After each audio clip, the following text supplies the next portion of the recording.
With Taco Bell items spreading like wildfire, it's clear the landscape of our grocery stores is changing. Now joining us is Sammy the Sandwich, who's been digesting the implications of the fast food shelf invasion. Sammy, is this a trend we should swallow easily? Well, Rashawn, it's a layered issue, much like myself.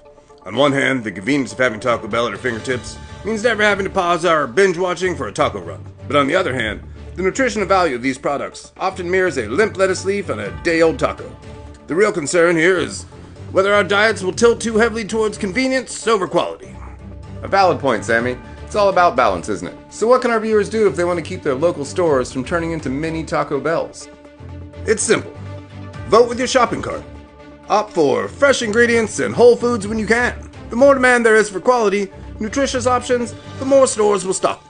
The challenge now is for consumers to navigate these aisles wisely, balancing the ease of these ready-made meals with nutritional benefits of whole, unprocessed food.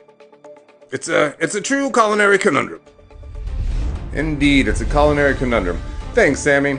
And as we wrap this up, remember folks, just because you can crunch a taco at every meal doesn't mean you should. This invasion of fast food favorites into our grocery stores could reshape our diets for better or worse. So next time you're wheeling down these aisles, maybe steer past the Taco Bell and head for some real unprocessed foods.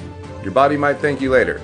The future of food is in your hands, or should I say in your carts. From Food News, I'm Rashawn Parker.